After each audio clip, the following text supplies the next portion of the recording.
Goeiemôre aan almal en baie welkom by die volgende uitsending hier by ons as gemeente NG Kempton Park Oos. Geliefdes, ons hoop julle bly warm. Dit het die afgelope ruk ewe skielik vinnig koud geraak, maar seën vir julle daar ook so die pad vorentoe. Ek deel graag net een afkondiging. Ons bazaar vir die jaar is die 29ste Augustus en ons beplan om lekker groot te gaan en klomp nuwe dinge te implementeer en die lys gaan aan.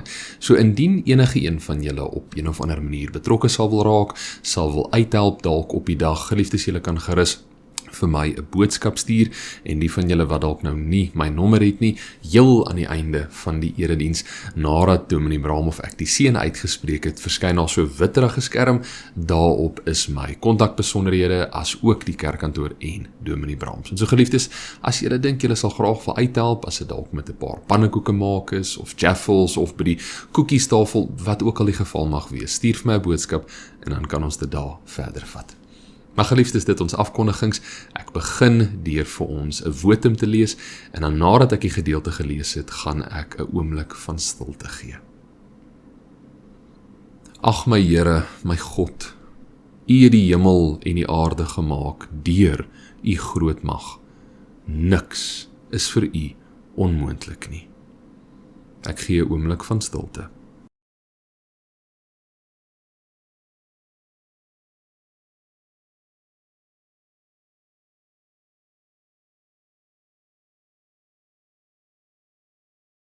Amen. Geliefdes, genade en vrede in oorvloed aan elkeen van julle. Dit kom van God die Vader, God die Seun en die wonderlike werking van God die Heilige Gees. Kom ons bid saam. Here, ons sukkel om te begryp dat dit al Junie is. Soveel van die jaar is al agter ons en dit voel asof daar soveel is wat ons nog nie gedoen het nie, moes aandag aangegee, die lys gaan aan. Here, dit is moeilik vir ons om by te bly by die gejaagdheid en die chaos van daar buite. Baie kere verloor ons onsself.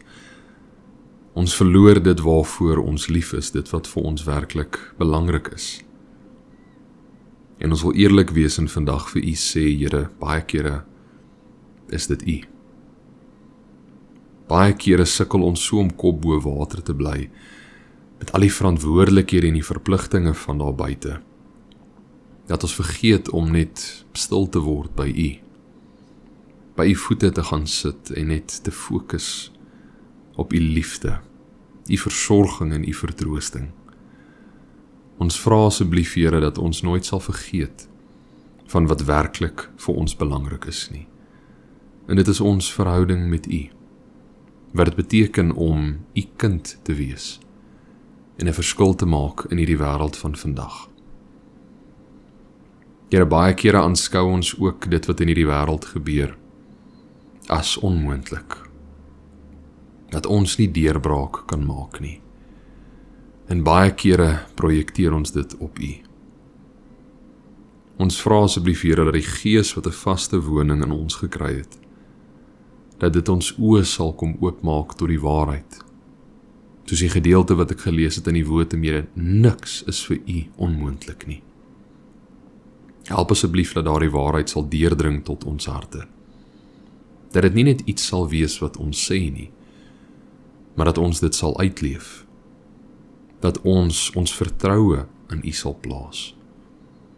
Ten volle in U en U beloftes glo en altyd sal hoop op dit wat U vir ons gegee het. Here, wees asseblief met elkeen vandag wie inskakel. U ken elkeen van ons se pyne, ons bekommernisse. Hou ons vas deur dit alles. En laat ons sal weet, my Here, U is lief vir ons. U sal ons nie alleen laat nie. En laat ons lewe asseblief 'n bevestiging van dit sal wees. Ons dankie en ons loof U heilige naam. Amen. Geliefdes, ons skriflesing vir vandag gaan uit Genesis 18 kom, van vers 1 tot en met 15, maar ons gaan eers bietjie later in die erediens saam daar kyk. Elkeen van ons het al op een of ander stadium in ons lewe iemand onderskat, waar ons van die absolute oortuiging was, maar daardie persoon of daardie groep, wat ook al die geval mag wees, is net nie in staat om 'n sekere taak te verrig nie. Waar ons, volgens ons eie insigte, die besluit gemaak het, maar hulle vermoëns voldoen nie aan dit wat nodig is nie. Ek deel graag 'n paar voorbeelde. Op laerskool was ek nogal 'n aktiewe kind gewees. Ek was baie lief vir klomp verskillende sportsoorte, maar atletiek het 'n baie spesiale plek in my hart gehad. En as ek nou eerlik mag wees, sonder om my beel te veel te blaas, was ek goed in 'n hele paar items. Een van hulle was hoogspring gewees. Ag geliefdes, ek moet eerlik wees, dit was nie so te sê oor talent alleen nie, maar eerder omdat ek 'n kop langer was as enige van my ander maatjies. Ek was baie lank vir my ouderdom gewees. En elke keer as ek atletiek gedoen het of deelgeneem het teen ander skole, was daar altyd, en ek meen altyd, geen nie omdat 'n skool nie, was daar so 'n ou kort mannetjie gewees teen wie ek deelgeneem het. En elke keer, voordat ons nou gaan deelneem, ons is besig om op te warm, die administrasie klaar te kry en al daai tipe dinge, elke liewe keer het ek hierdie ou kort mannetjie, so verskoon die Engels, uitgecheck van kop tot toon. En my reaksie was altyd dieselfde gewees. Maatjie, is jy nie by die verkeerde aktiwiteit nie? Moet jy nie ergens anders jouself eerder gaan besig hou nie? Ek dink nie hierdie mag die item vir jou wees nie. Die naam sê eintlik nogal baie, dit is hoogspring, nie kort spring nie. En geliefdes, elke liewe keer wat ek hierdie mense so onderskat het, wie bietjie korter as ek was, het hulle vir my al te duidelik kom wys, wie is baas. Ek kon nie teen hulle deelneem nie, hulle was bloot net te goed gewees. Hoeveel kere het julle dalk al 'n pak koekies of 'n lekker sjokolade weggesteek van die res van die familie af? Want ons spaar dit mos nou vir bietjie later in die week, waar ons in ons eie in stilte en in vrede dit kan geniet, waar ons dit nie hoef te deel met iemand anders nie, en ons is vas oortuig. Maar hierdie wegsteekplekkie wat ons nou gekry het, niemand sal dit ooit kan kry nie. Later die week gaan ons terug na ons geheime wegsteekplekkie. En al wat daar vir ons agterbly is 'n enkele koekie of 'n enkele sjokoladestukkie, want iemand het dit opgespoor, maar hulle was te skuldig om alles op te eet. Toe los hulle net so klein bietjie vir ons. Ek het op die harde manier geleer, mens moet nooit iemand onderskat wie 'n soettand het nie. Hoeveel keer het ons al iemand onderskat, omdat hulle kleredrag of hulle voorkoms nie volgens ons standaarde was nie. Hoeveel keer het ons al iemand onderskat, omdat hulle te jonk is of te oud is. Dat volgens ons kom verhinder hulle ouderdom hulle op een of ander manier. Hoeveel kere het ons al iemand onderskat, bloot omdat hulle die stil persoon in die groep was. Ek wil hierdie vraag omdraai. Hoeveel kere was ons al verkeerd opgesom weens iemand se aannames van ons? Geliefdes, die vraag dan, hoekom onderskat ons ander mense? Hoekom beoordeel ons iemand op so 'n negatiewe manier, sonder om seker te maak van ons feite? Wel, daar's eintlik verskeie redes. Ek deel graag 'n paar van hulle. Eerstens, ons oordeel gewoonlik op voorkoms en eerste indruk alleen, rakende iemand se intelligensie, hulle bevoegdheid, hulle karakter. Die probleem is, hierdie is 'n baie swak voorspeller van wie die persoon is, hulle vermoëns tot wat hulle in staat is. Maar steeds val ons elke keer daarvoor. Die eerste indruk wat ons van iemand kry, bepaal so baie. En ja, baie kere is dit reg, maar baie kere laat dit ons ook in die steek. Tweedens, ons stereotipeer mense al te maklik. Ons plaas hulle onbewustelik in verskeie kategorieë. Oud, jonk, arm, ryk, opgelei, teruggetrokke, aktief, lui, oudmodies, charismaties, die lys gaan aan. En dan volgens die groep waarbinne ons hulle geplaas het, beoordeel ons hulle klaar, in plaas daarvan om hulle as individu te nader en beter te leer ken. Derdens, Ons het beperkte inligting en daarom maak ons maklik die verkeerde gevolgtrekkings. Ons vul enige leemte wat daar dalk mag wees vir ons om hierdie persoon op te som met swak aannames en meerderheid van die kere lei dit tot ons wat iemand onderskat. Vierdens, en dis die laaste voorbeeld van vandag, let wel, daar is nog baie meer. Ons onderskat die rondom ons, want baie kere projekteer ons eie tekortkominge op hulle. Bedoelende, ons wil ons eie selfbeeld beskerm, of ons wil dit verhoog of verbeter, en dan meet ons iemand anders op volgens wat ons toe in staat is. En dan maak ons die afleiding, maar die persoon is mos nou nie so goed soos ek nie. Ek is mos nou tot meer in staat as hierdie of daardie persoon.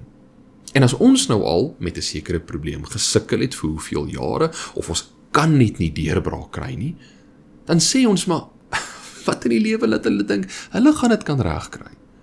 As ek mos nou nie in staat is om hierdie te herstel, of hierdie reg te maak, of hierdie te verander nie, waar in die lewe sal hierdie of daardie persoon my beter kan doen? Ek, die individu, raak die bepalende faktor tot wat iemand anders in staat is. My vraag dan, en dit is waarop vandag se skriflesing bietjie gaan fokus, hoeveel kere het ons al God onderskat weens ons eie tekortkominge? Hoeveel kere was ons al gekonfronteer met 'n sekere situasie, sekere uitdaging, en ons het tot die gevolgtrekking gekom, ek kan niks hieraan doen nie. As ek nou dood eerlik moet wees, hierdie is bloot onmoontlik. En dan lei dit tot ons wat dink, maar nie eens God sal deurbraak hier kan bring nie. 'n Belangrike punt wat ek graag wil uitlig, voordat ons na vanoggend se skriflesing saam gaan kyk. Wanneer ons iemand onderskat, kom sê ons eintlik indirek, ek het nie genoeg vertroue in jou nie. Ek glo nie dat jy dit sal kan doen nie. Ek gaan nie my hoop op jou plaas om suksesvol te wees nie. Dis een van die groot redes waarom ons dit so persoonlik vat, as iemand ons onderskat, of hoekom ons uit ons pad uit gaan, om iemand dan verkeerd te bewys. Geliefdes, dit ons inleiding. Kom ons lees vanoggend se skriflesing saam, Genesis 18 vers 1 tot 5. Die Here het aan Abraham verskyn by die groot bome van Mamre. Terwyl hy op die warmste van die dag by sy tentdeur sit, kyk hy op en sien 3 mans daar naby staan. Toe hy hulle sien, het hy van sy tentdeur af na hulle toe gedraf en voor hulle gebuig. Hy het gesê, Meneere, u sal my u guns bewys deur nie by my verby te gaan nie. Laat ek eers 'n bietjie water laat haal, sodat u voete kan was. En kom rus dan onder die boom. U is nou eenmaal op pad hier by my verby, en daarom wil ek 'n stukkie brood vir u gaan haal, dat u weer nuwe krag kan kry. Hulle het vir hom gesê, goed, maak so. Abraham het toe gou na Sara toe in die tent gegaan en vir haar gesê, vat gou 16 kg meel en knie dit en bak roosterkoeke. Daarna het hy na die beeste toe gedraf en 'n mooi jong kalf gevat en vir 'n slaaf gegee om dit gou voor te berei. Toe het Abraham botter en melk en die kalf wat voorberei is, gevat en voor die mans neergesit. En hulle het daar onder die boom geëet, terwyl hy hulle bedien. Toe vra hulle hom, waar is jou vrou Sara? En hy antwoord, hier in die tent. Toe sê die een, ek sal beslis volgende jaar hierdie tyd na julle toe terugkom, en dan sal jou vrou 'n seun hê. Sara het by die tentopening gestaan en afgeluister, en die een wat gepraat het, was aan die buitekant. Abraham en Sara was albei al baie oud, en Sara was verby die ouderdom van kinders in die wêreld bring. En daarom het sy by haarself gelag en gedink, sal ek nog genot kan hê, nou dat ek afgeleef is, en dit met my man wat oud is? Toe vra die Here vir Abraham, waarom lag Sara? Waarom dink sy, sal ek werklik 'n kind in die wêreld bring nou dat ek oud is? Is iets te buitengewoon vir die Here. Op die vasgestelde tyd sal ek terugkom. Volgende jaar hierdie tyd sal Sara 'n seun hê. Sara het geskrik en toe alleen vertel, Ek het nie gelag nie, het sy gesê. Maar die Here het gesê, nee, jy het gelag. Die gedeelte begin met die woorde, die Here het aan Abraham verskyn. Baie belangrik om uit te lig en hiervan bewus te wees. Ons as lesers wat buite hierdie gebeure staan, is bewus daarvan dat God is besig om op een of ander manier homself aan Abraham te openbaar. Ons weet nie of Abraham hiervan bewus is nie. Onthou, dit is die skrywer wat sê God openbaar homself aan Abraham. Abraham is nie die skrywer nie, en dit is hoeveel jare later geskryf. As 'n baie groot verskil wanneer ons Nuwe Testamentiese briewe as voorbeeld lees, waar Paulus op antwoord en hy is bewus van alles wat hier gebeur, want hy het dit self geskryf, teenoor 'n gedeelte soos in Genesis, waar Abraham nie die skrywer is nie, en ons nie weet hoeveel hy van bewus was in die huidige oomblik nie. So nou sit ons met 'n situasie, hoe is ons veronderstel om dit te interpreteer? Is Abraham bewus dat God homself aan hom openbaar so vroeg in hierdie verhaal, of het dit geleidelik plaasgevind, soos ons deur die gedeelte lees? Net ietsie wat julle in gedagte moet hou, want baie van dit wat ons vandag gaan bespreek, raak in hierdie gedeelte, maak nie heeltemal sin nie. As voorbeeld, die volgende woorde sê, terwyl hy op die warmste van die dag by die tent deursit, kyk hy op en sien 3 mans wat daar naby staan. Die warmste van die dag was om en by 12 uur die middag gewees, en niemand, veral in die antieke wêreld, waar dit uiters warm en droog was, sou hierdie tyd dit aangedurf het om rond te reis nie. Hulle sou rus. As voorbeeld, hulle sou vroeg die oggend wakker word en begin reis, en dan nie om en by 10 uur, 10:30 se kant, wanneer dinge nou begin warm word, het hulle gaan rus, tot enigiets om en by van 1:30, 2 uur se kant, en dan sou hulle weer aangaan, want hulle wou die ergste hitte van die dag vryspring. Die vraag dan, waarom staan hierdie 3 mans op die warmste van die dag by Abraham? Het hulle werklik die hitte om 12 uur die middag aangedurf, of is daar iets meer aan die gang? Baie kenners en teoloë is van die oortuiging, maar God was besig om homself aan Abraham te openbaar deur die 3 mans. Wel, sekere kenners sê, maar omdat dit 3 mans is wat hier aan Abraham verskyn het, beteken dit dat dit God drie-enig was. Ander kenners stry weer hier teenoor en sê, maar nee, bloot omdat die getal 3 voorkom, is dit nie genoeg bewyse om te sê, maar dit is die Triniteit nie. Hulle glo, maar een van hierdie 3 mans was God gewees, en die ander 2 was boodskappers of engele van die Here. Geliefdes, of God nou al 3 van hierdie mans was, of net een met 2 boodskappers of engele, dit is nie wat belangrik is binne hierdie spesifieke gedeelte nie. Baie kere hak ons so onnodig vas by sake wat eintlik geen verskil gaan maak, rakende wat die teks oordra nie. Al wat vir ons hierin belangrik is dat deur hierdie gebeure wat uitspeel, is God besig om homself doelbewus aan Abraham en Sara bekend te maak. Volgende lees ons van Abraham wat uit sy pad uit gegaan het om hierdie 3 mans te verwelkom en te bedien. Hy hardloop na hulle toe. In ons vertaling staan nou hy draf, maar volgens die Hebreëus is dit altyd duidelik, hy het gehardloop. Hy buig voor hulle neer, hy spreek hulle aan as Adonai, wat 'n Hebreëse woord is wat beteken meneer of Here.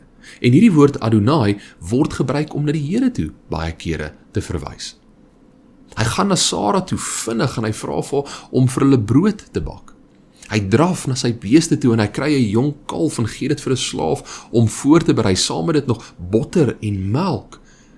Nogal aktief vir 'n man wat 99 jaar oud was. Dink julle nie? Abraham het hulle bedien met 'n feesmaaltyd.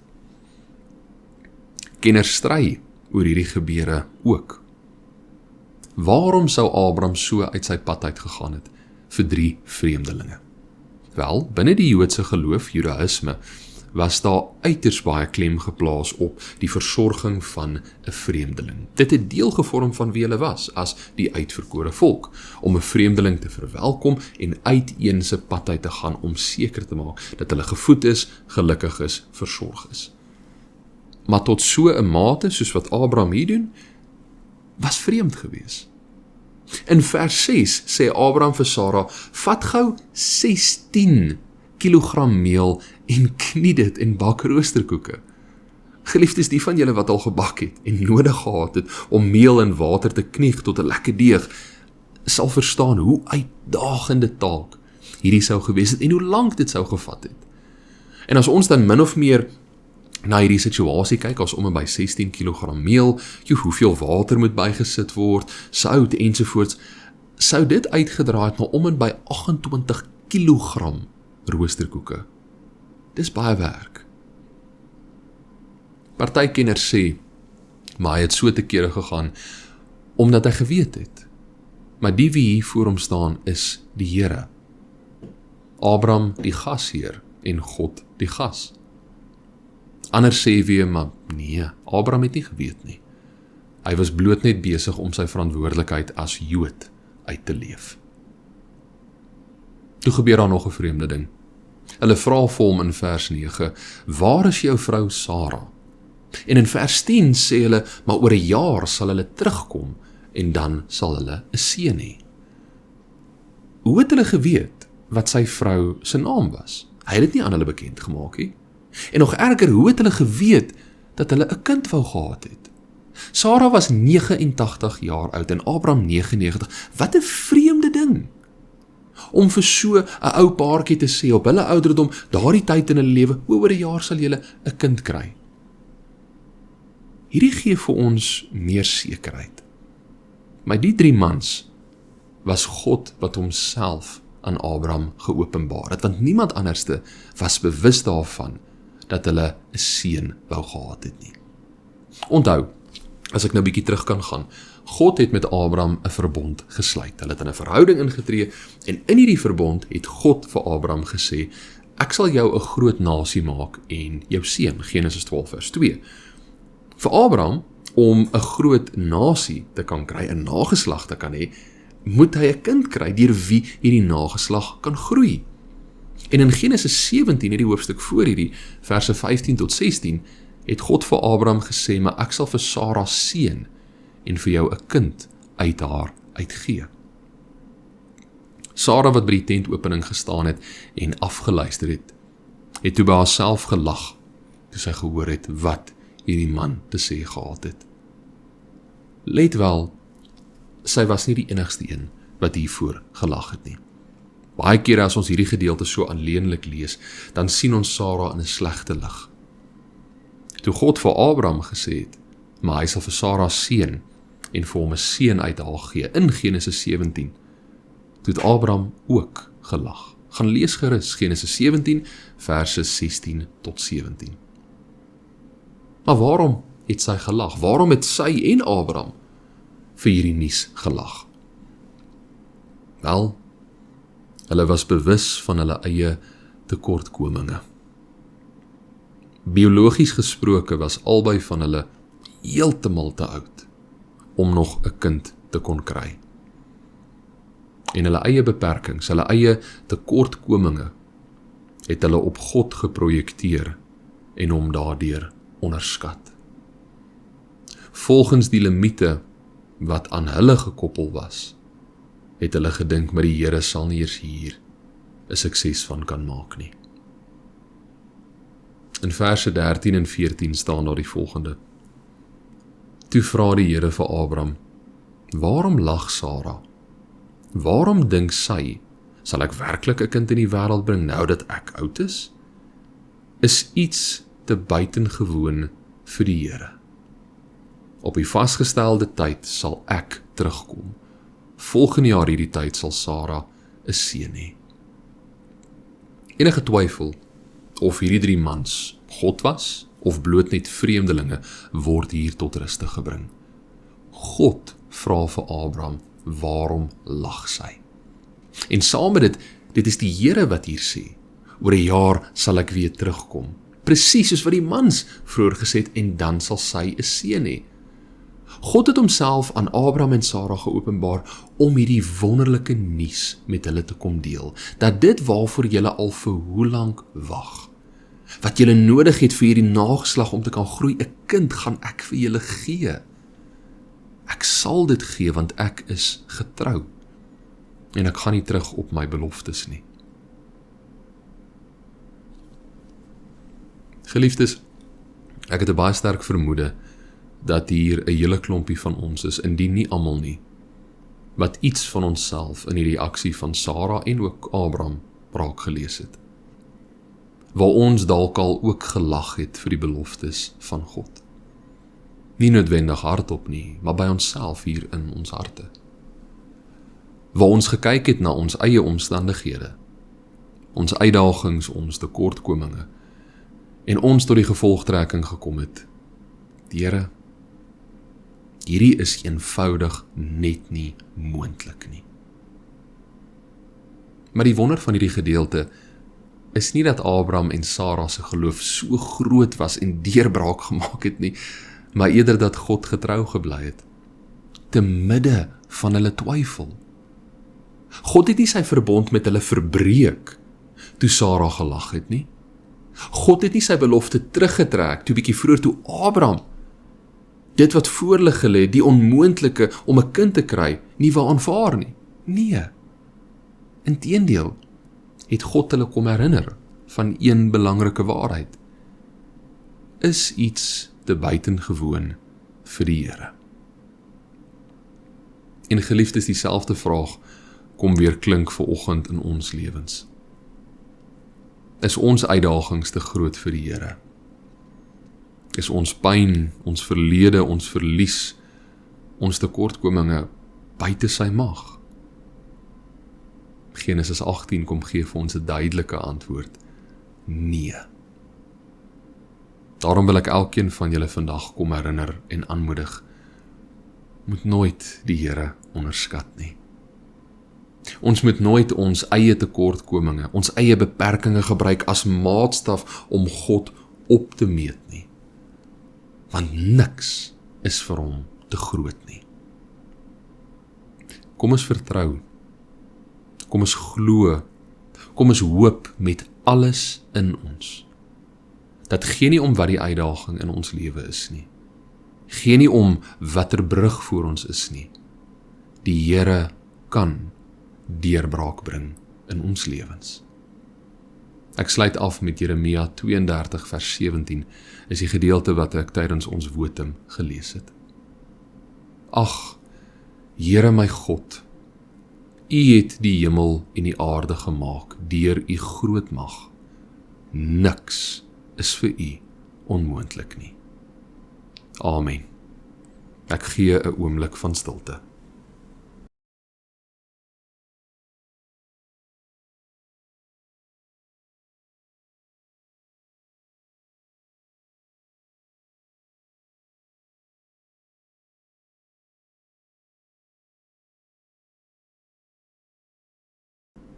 Here, baie kere sukkel ons om te aanvaar, te glo, te vertrou, te hoop in die stelling, die waarheid van niks is vir U onmoontlik nie. Baie kere kyk ons vas in die beperkings van hierdie wêreld, die gebroke wêreld. En dan probeer ons op een of ander manier U teenwoordigheid, U liefde en dit tot wat U in staat is, daarvolgens bepaal. Help asseblief dat ons enige grense, enige beperkings wat ons aan U gekoppel het, kan verbreek. Dat ons nooit na 'n situasie sal kyk en dink, maar dis die einde, dis onmoontlik. Maar dat ons eerder sal sê, maar Here, deur U is enige iets moontlik. In 'n moeilike jaar soos die, waar soveel van ons vasgebrand het, vasgesit het, met soveel swaar en seer, waar ons gevoel het, maar daar is net nie uitkoms nie.